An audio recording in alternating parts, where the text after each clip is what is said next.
imensamente, né, ao convite do coletivo, né, Sexualidade e Saúde.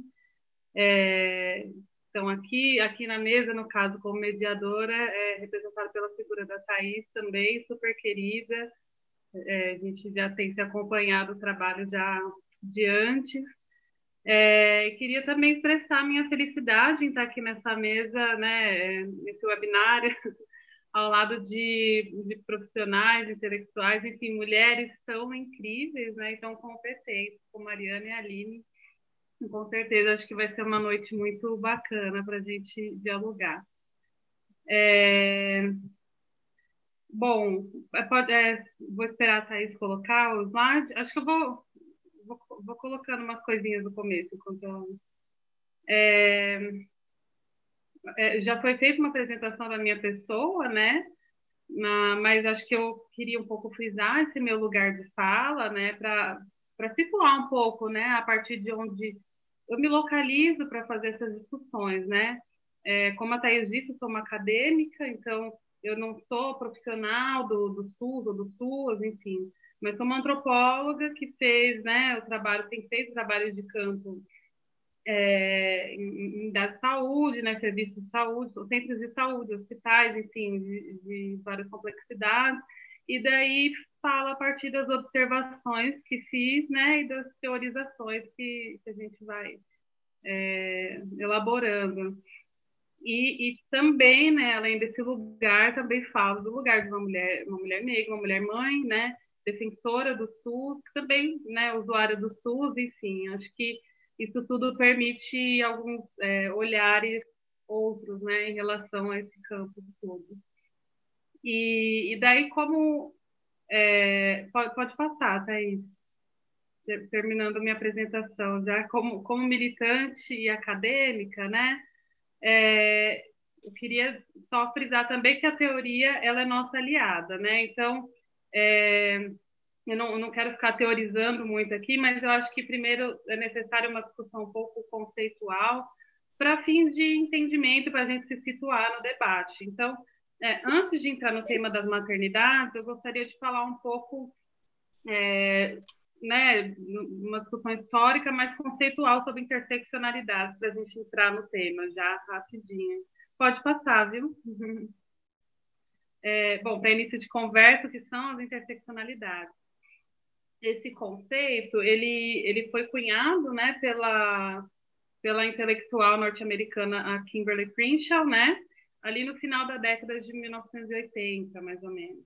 E aí ela estava, no momento, dialogando, né, com o campo jurídico e com o campo dos direitos humanos, né, tentando mostrar como que os indivíduos eles precisam ser entendidos nas suas múltiplas, nas suas simultâneas identidades, né, que se atravessam. Então, ela usa a metáfora de uma avenida que tem atravessamentos, né. Isso significa dizer que questões de raça, de gênero, de classe, etc., elas não podem ser pensadas separadamente, mas conforme os sentidos que são atribuídos, né, em cada contexto social. Então, ou seja, ela estava ali tensionando a categoria mulher como algo universal. Essa ideia de interseccionalidade dela hoje já é bastante questionada por conta dessa ideia de atravessamento, mas ela ainda para a gente, ela é importante, né, para ser pensada dessa maneira. Eu acho que se quiser se aprofundar um pouco nisso, eu indico um livro super legal de uma intelectual chamada Carla Cotirene, e ela tem um livro chamado Interseccionalidade, que é da coleção do Feminismos Plurais, da Djamila Ribeiro. E aí a Carla Cotirene ela faz um panorama muito bom do que são as interseccionalidades e quais foram as críticas que o conceito teve, enfim. Mas só para poder situar um pouco, né? E daí é isso, né? Além de uma teoria, as interseccionalidades também é um meio pelo qual se interpreta, né, o mundo, o universo social, né, e que dá base a vários ativismos, né. Mas isso não se trata de uma superposição de opressões, né, um em cima do outro, mas de visibilizar, né, o fato de que as experiências dessas mulheres, e não só das mulheres, né, de todos os sujeitos, não existem por fora dessas diferenças. Acho que já pode passar o slide, tá aí. E aí, pensando nessas diferenças, né? Diferenças que são diferenças de classe, de raça, de gênero, de trabalho, de sexualidade, idade, local de moradia, nacionalidade, capacidade, etc., né? Elas vão pautar ali como as pessoas se inserem no mundo, né? E como é o acesso também aos serviços de saúde. Então, são entendidas também como categorias de diferenciação ou marcadores sociais da diferença, vocês vão ouvir vários nomes para isso, né? Mas que, portanto, elas influenciam, né, a maneira com que os indivíduos entendem e vivem as suas experiências, né? E também como acessam os serviços de maneira geral. Pode passar, tá aí. Bom, aí tem uma questão, né, importante que, se a gente for pensar aí no decorrer da história, né, especialmente no contexto que tem aparecido de feminização da pobreza, que a gente sabe, enfim, um contingente de mulheres cada vez mais ocupando essa faixa das pessoas mais pobres, especialmente chefes de família, né, mães solo, enfim, são, né, essas pessoas, as mulheres negras e mulheres pobres também, que são os maiores alvos, né, desses efeitos perversos de desigualdades, né? E daí, assim, que essas diferenças todas, elas vão pautar a relação, ou esse tipo de acesso que você tem aos serviços, né, aos bens e aos serviços, e daí a determinados procedimentos, técnicas, tecnologias, enfim, como as técnicas, tecnologias conceptivas e contraceptivas, né? Por exemplo, né? E aí é isso, né? Porque nesses atendimentos não ocorre só a racialização desses corpos por meio de fenótipos, né? Mas também são atribuídos estereótipos vários, né? De raça, de sexualidade, de gênero, enfim. São vários estereótipos que vão circulando e que são inevitáveis, porque é assim que a gente enxerga o mundo, né? Mas, ao mesmo tempo, eles precisam ser problematizados, né? Isso é um pouco que a gente vai tentar fazer isso hoje para poder não afirmar desigualdades, né? Que as diferenças, elas existem. Pode passar, é isso. E aí, continuando pensando, né, a maternidade como marcador social da diferença, né, que é mais uma dessas diferenças, né, a gente também olha a pessoa nessa chave da maternidade, nesse estereótipo, né, da mãe. E aí, eu queria lembrar, né, que apesar das lutas históricas de mulheres, né, e dessa imensurável contribuição que elas têm para a formação de futuros cidadãos, o que acontece, né? A maternidade, ela respeita um trabalho de cuidado. Não está aparecendo o vídeo, né? Para mim aparece aqui do lado. Estou vendo o chat. É por conta da exibição do slide. Eu vou continuar aqui. Então, a maternidade, ela diz respeito a um trabalho de cuidado que ele não é reconhecido publicamente, né? E aí, ainda uma colega nossa, Camila Fernandes, ela coloca que a maternidade, ela é um marcador, né, social da diferença. Ele é tão potente que, às vezes, ele apaga outras diferenças. Então, você vai olhar aquela mulher como mãe, pronto, não importa o contexto em que ela está, o que está acontecendo, ela tem que fazer, tem que cuidar, tem que dar conta e acabou, né? Porque ela é mãe. E aí todas as outras diferenças, elas se apagam ali. Então é um marcador muito forte, né? Claro que não é sempre que isso acontece, mas só para a gente ilustrar como a potência dessa ideia da maternidade, né? E aí é isso, né? Isso ocorre em função do imaginário social que existe sobre a figura da mãe, né? Essa figura da mãe como aquela que tudo pode, enfim, independentemente das suas condições sociais, né? É, e é isso, mesmo que algumas possuam mais suporte material e simbólico também para o cuidado de si e dos outros, né, dos seus filhos, dos seus familiares, enfim, elas são vistas como, todas elas são vistas como um exemplo do cuidado incondicional, né, do sacrifício, enfim, como aquelas que são capazes de suportar tudo. É, e aí, enfim, pode deixar nesse slide mesmo. Ainda vou. Bom, com a crescente politização, né, da maternidade, né, no mundo contemporâneo, como fala uma outra autora que a gente utiliza bastante nesse campo, que é a Dagmar Meyer, ela vai mostrar, né, como que essa mulher mãe, ela é vista não apenas como responsável pela educação das crianças, como provedora do núcleo familiar, mas também como uma agente de promoção de inclusão social. É como se ela fosse uma parceira do Estado, né? Ela vai ser olhada dessa maneira, pelas políticas públicas, inclusive, né? E aí, só que ao mesmo tempo, a gente lembra que ao mesmo tempo que existe essa responsabilização, né, que até o Estado olha ela dessa maneira, ao mesmo tempo, esse próprio Estado, ele não tem conseguido dar conta de dar o suporte necessário para que isso aconteça, para que ela consiga exercer essa, essas, essas funções que o Estado atribui a ela, entende? Então, isso acaba não acontecendo de maneira plena, né? A gente sabe. É... E aí, por que eu estou falando isso, né? Porque existem esses entendimentos, eles vão mostrar como que tudo isso faz parte de uma visão que é construída social e historicamente, né?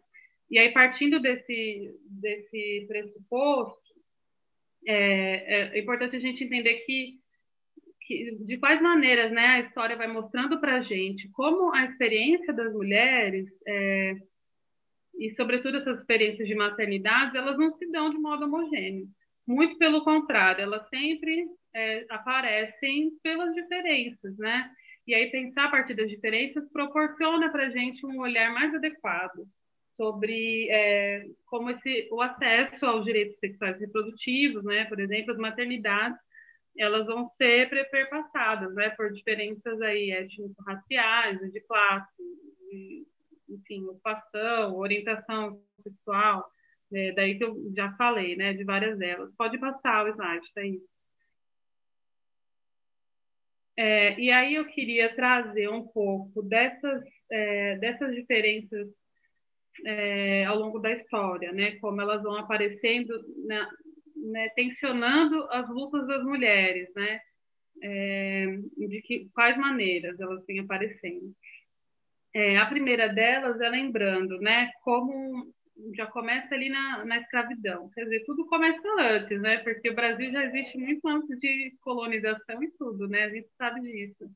Mas ali começando, eu pegando ali nesse recorte que eu pego para começar ali na escravidão, a gente já sabe que o direito a exercer maternidade das mulheres negras, desde aquele momento, já não é o mesmo, né?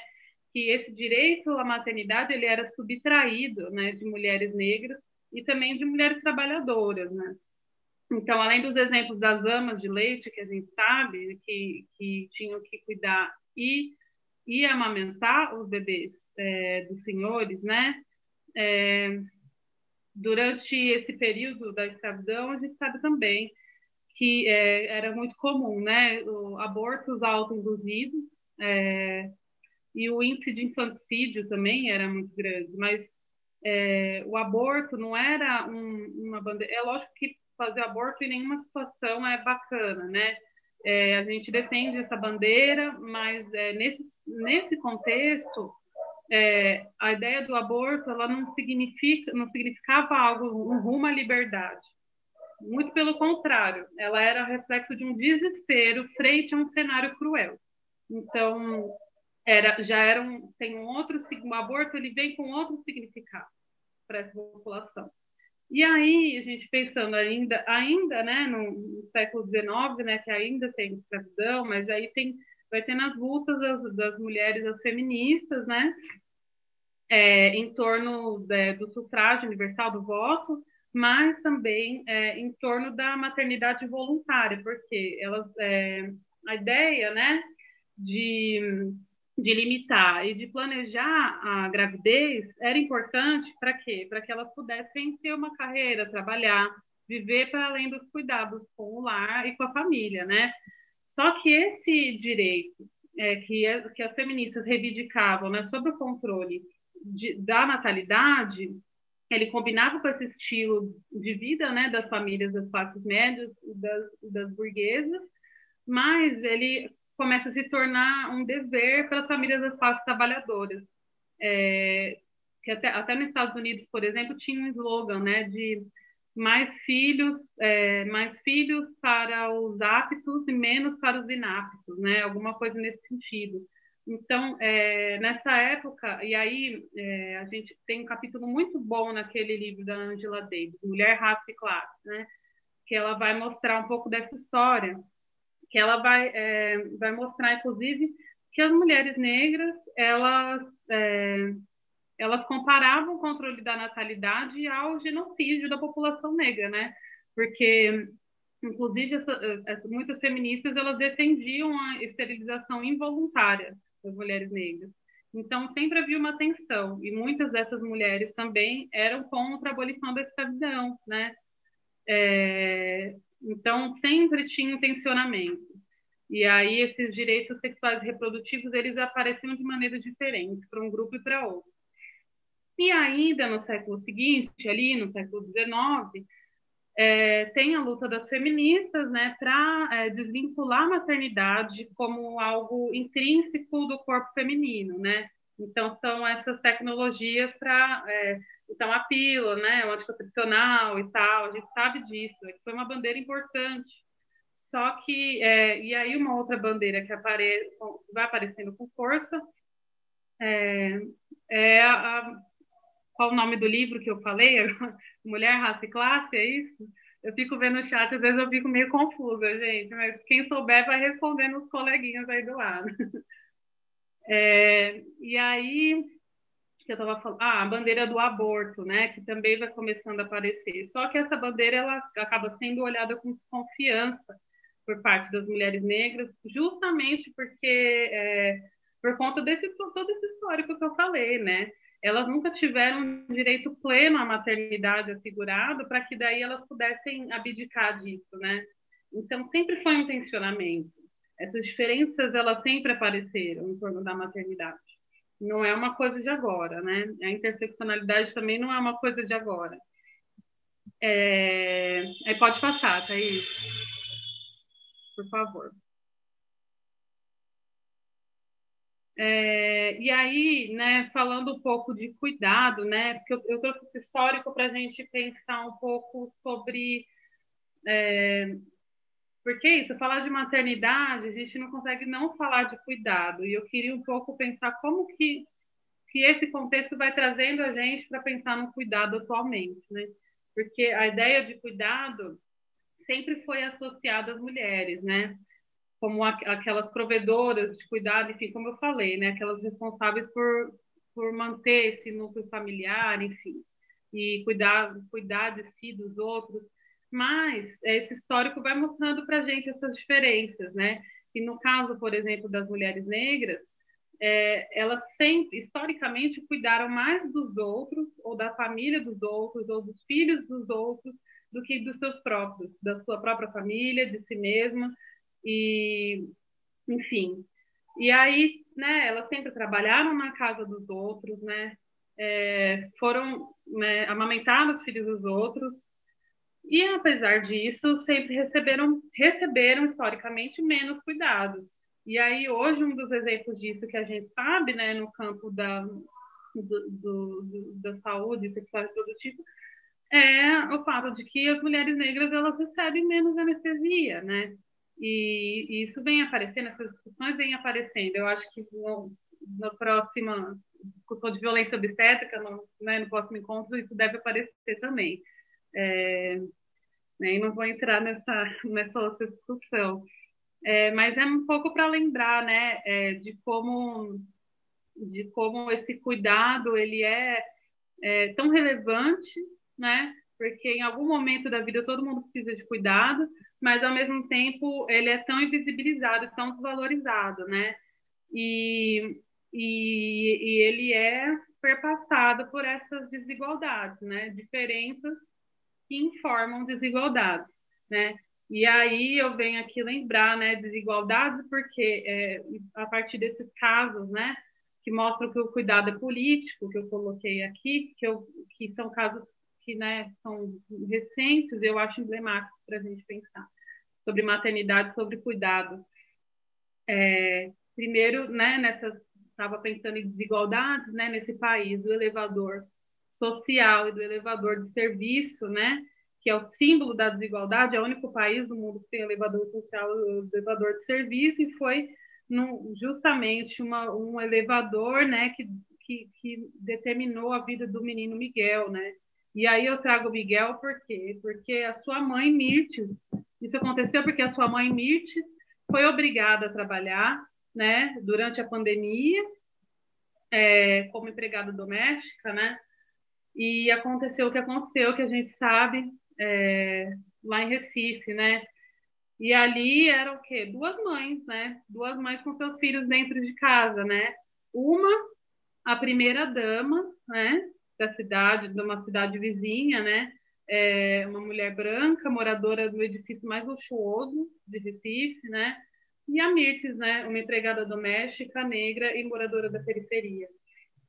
E, é bem emblemático, né? Eu vejo muita semelhança no que aconteceu com a Mirtes, né? Nesse esse passado que reverbera, né? Que o cachorro da patroa estava ali em primeiro plano, né? Em função desse seu serviço como empregada doméstica, né?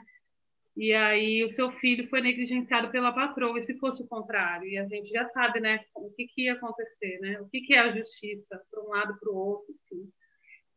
E aí, né, pensando continuando nessa ideia do cuidado como político e de que o pessoal é político, né, que é algo que o movimento feminista traz e que é muito relevante, assim como, né, como bandeira para a gente, que essas narrativas mais íntimas, elas são políticas.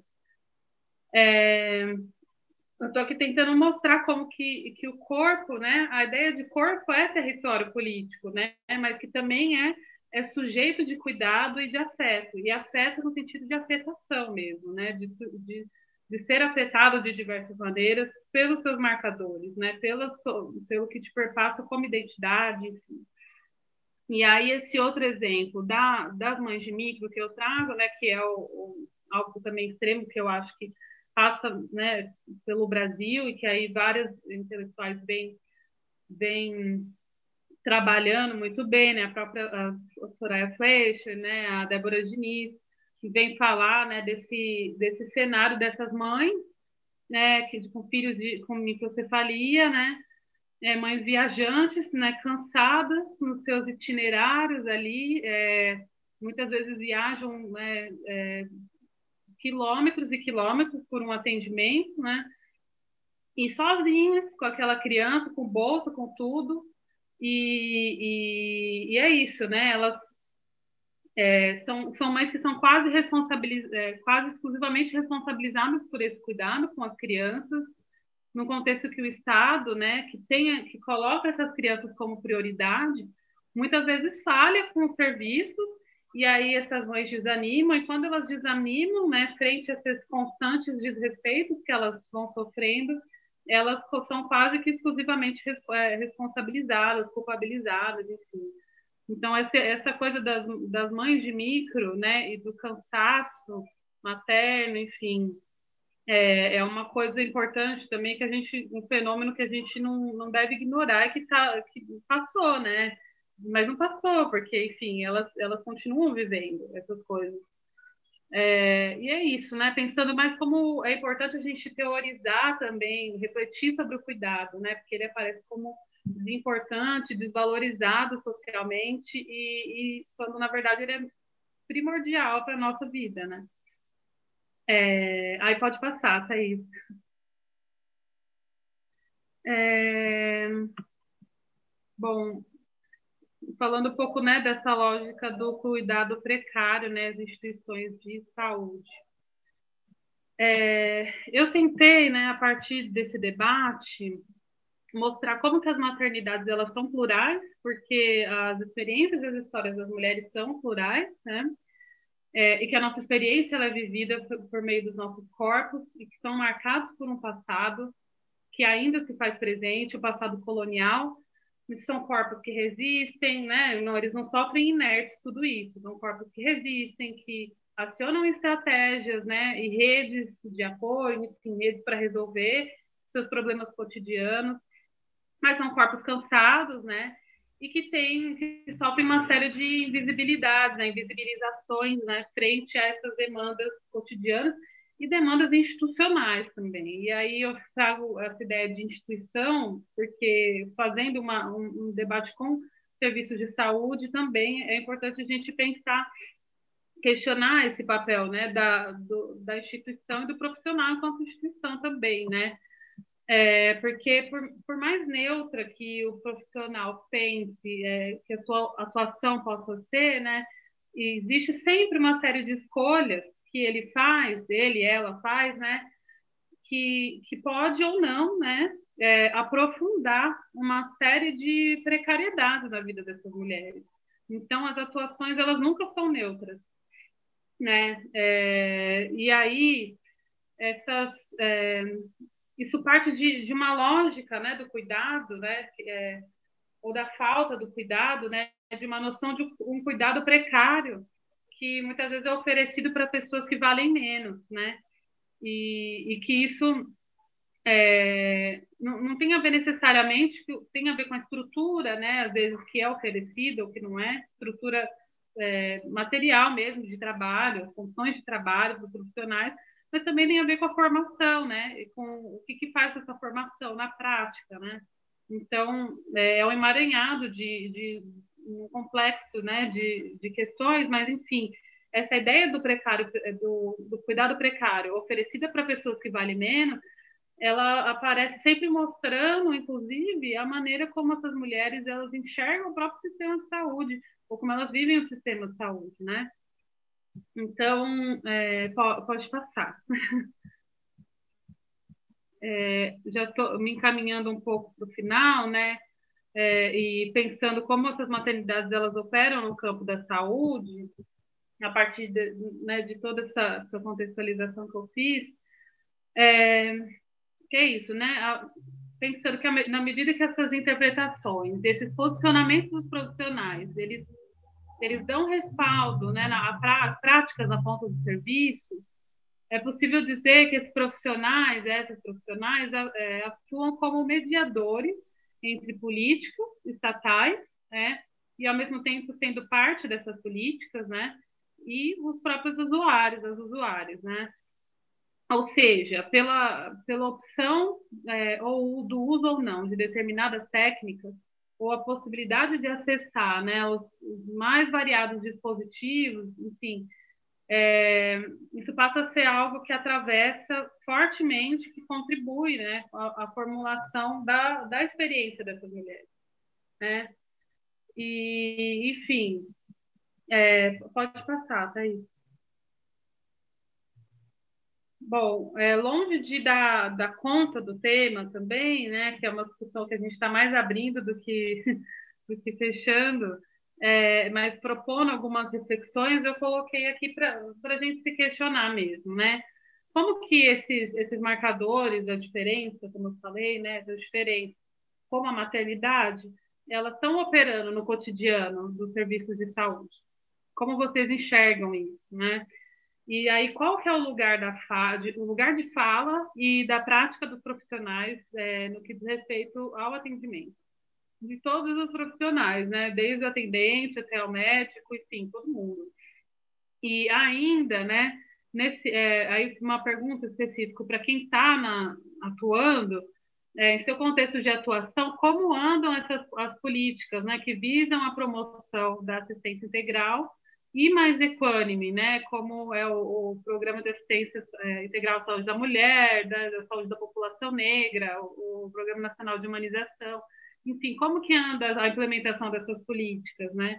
E é possível? Como que é possível fazer elas na prática? Enfim, é sempre uma reflexão contínua, né? E a implementação é um processo lento sempre, né? De implementação.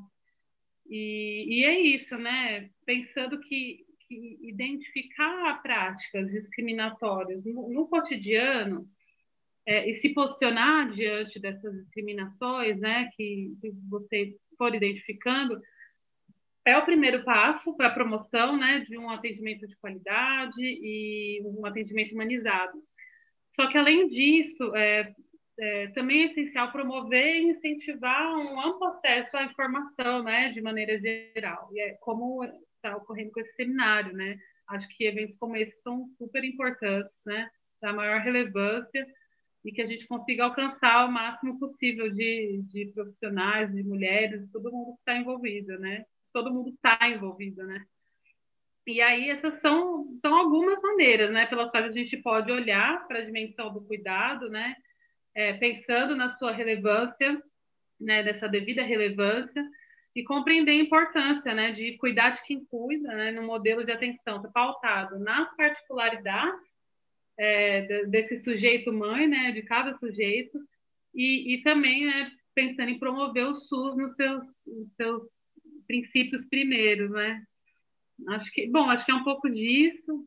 Acho que tem um último slide de finalzinho, defesa do SUS, né, e contra a política, né, de desmonte, né, desse atual do governo, desmonte de tudo, inclusive do SUS, infelizmente.